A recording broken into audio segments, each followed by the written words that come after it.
nukuri Satani ni mubi cyane atwirengagiza ibyo byose kubyumva no kubitekereza ngo nibwo bubwira umutima gukora iyo bwahagaze bwahagaritse n'ibindi voilà sindabona upfukamira ngo gukunda umugore ngo bisobanura iki ngo no kumupfukamira aho ngaho rero ndumva iyo kibazo uburyo ndi bugisubize twongeye kubaramutsa abakunzi badusangire tunejejwe no kongera kubona akanya ko kubaganiriza uyu munsi rero dufite ibibazo abakunzi bacu babajije hanyuma nk'abandi ureke babagabo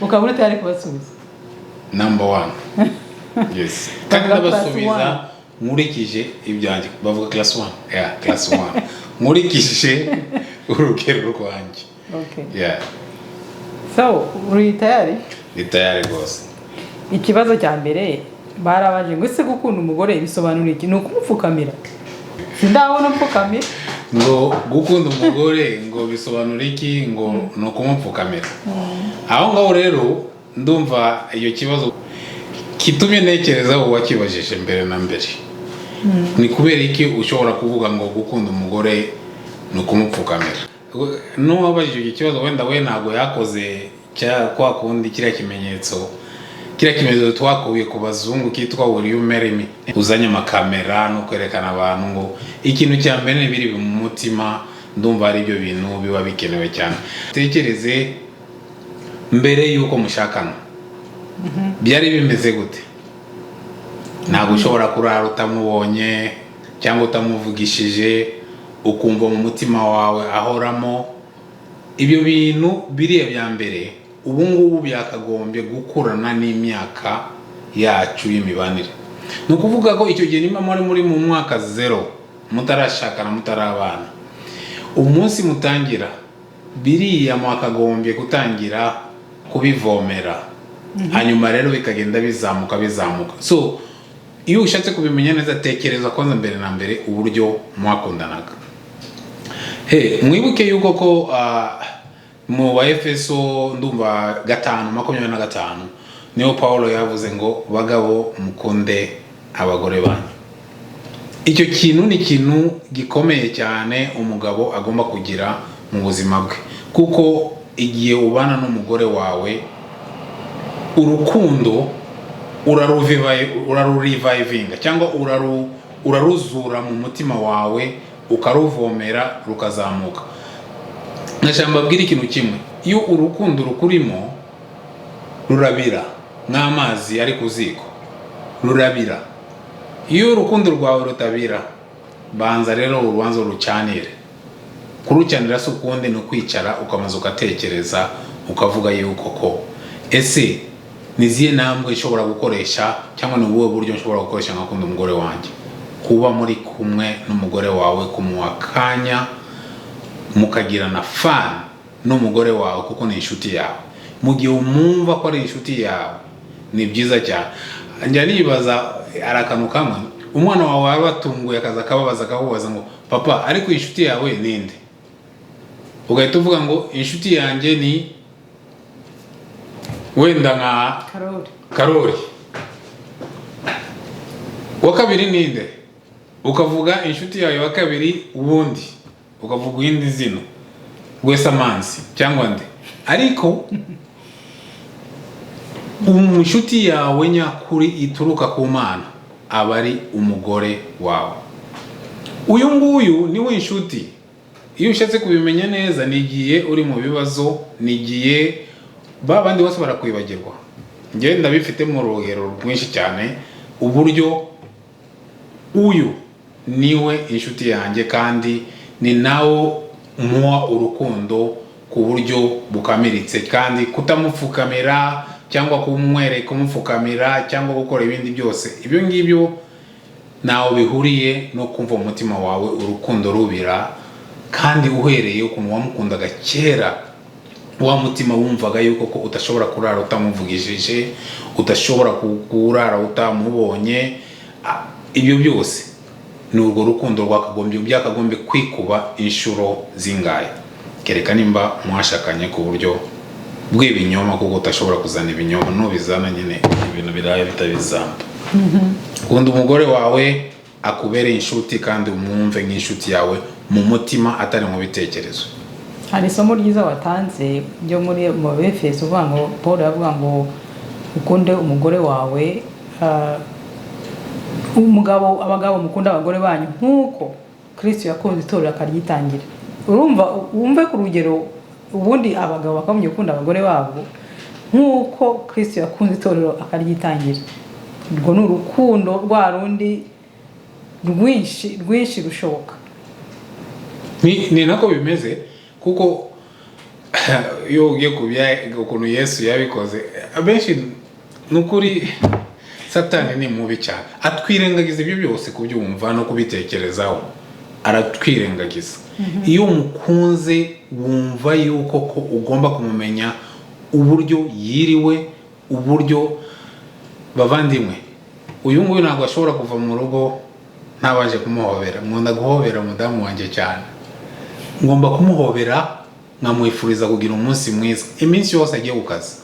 Hanyuma rero yanaza nkajya kumusanganira, cyangwa iyo yananze mu rugo numva umutima wanjye mbere na mbere, nimba ari na stress z'akazi, nimba ari iki, uburyo nziruhura neza kandi nkanezerwa igihe namubonye, mu gihe namuhobeye, numva yuko nageze ku inshuti yanjye, atari icupa, atari iriya nshuti duhurira ku bintu by'amafaranga, ku disikite imishinga kuri telefone, imipira n'iki. No, ibyo byose nta n'umwe wagufasha ibintu by'umutima, kuko urugo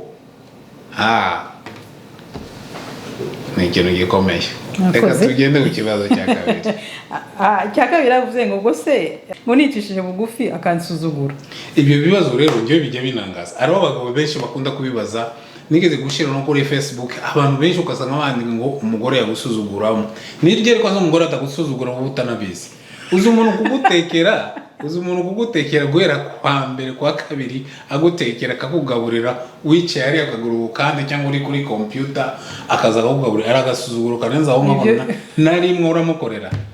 Ibyo byonyine se ubwo taje no kumesa no gutera ipazi no guhanagura inkweto n'ibintu byose bibaho, mbese akonga ko ni aragusuzugura buri gihe utanabizi, ukamubaza ngo ya myenda yanjye mwahita ipasi cyangwa iki. Reka mbabwire bavandimwe muri ahangaha, nukuri akenshi abagabo twisuzuguza nabi kuko ibyo twemereye abagore bacu tutabibakorera. Niko gasuzuguro ka mbere, araza kugusura cyagiye mukirambagizanya, ukamutekera umureti, ukamushyira ahantu heza, ukamujyana muri restaurant, ukamusohokana, yamara kugera mu rugo birarangiye. Noneho ukicara hariya ni nkaho kumubwira ngo nyishura, cyangwa narakuzanye nk'umuntu ugomba kunkorera ibi ngibi. Agasuzuguro turakiteza ku buryo bubiri. Uburyo bwa mbere nuko tutubahiriza ibyo twemereye abagore bacu, ko tuzabakunda, dukundane, tubane karamata. Kubona karamata ni kolesere gutya, muri kumwe akaba inshuti yawe, atari inshuti yawe ya ninjoro gusa, inshuti yawe igihe cyose, ukanamwumvamo mu mutima wawe. Nimba utamwumvamo mu mutima wawe rero subira inyuma ubanze ubitekereze uburyo byagenze. Ahanga ndimo kubwira abantu cyane cyane bazi neza yuko ko mwashakanye mukaba muzi ko mwahuje n'Imana, atari n'abantu, atari n'ubwoko, atari n'ibintu, atari ibintu by'amarangamutima. Hariho n'abagabo bavuga ngo nagutanzeho byinshi rwose ugomba kubyishyura, ukumva ko inkwano ari ikiguzi watanze, noneho umugore agomba kuba umucakara kugira ngo abyishyure. Ibyo bintu ni ibintu bigayitse, abantu mubikora namwe mwirebe mwigaye, kuko inkwano ntabwo ari ikiguzi, ni ishimwe ry'umubyeyi uba barakubyariye umudamu, akamurera akamukuza kugeza aho umubona ukamukunda. Ni ishimwe umuhaye umubyeyi, ntabwo ari ikiguzi, kuko nta kiguzi cy'umuntu kibaho. ubundi se nubwo wanamugura uba wamuguze kugira ngo azagusuzugure, ahubwo uze wisuzuguze, ukanagenda n'imbere y'abantu ukarahira, ugakora will you marry me, ugatera ivi ugakora ibintu byose kugira ngo nyuma nimumara kubana hanyuma rero byose ubyibagirwe nubireke inyuma uraba urimo kwisuzugwa. Akenshi abagabo ari ikiganiro nigeze kuvuga ikintu dutinya tugomba mbere na mbere dutinya gutakaza iki icyubahiro. Icyubahiro kitugeza hehe? Zero. Hano ntabwo ari icyubahiro kiza tugeza mu ijuru, ni cya cyubahiro cyo kumva yuko ntabwo ari icyubahiro nakwita, ari ni reputation niba nakwita.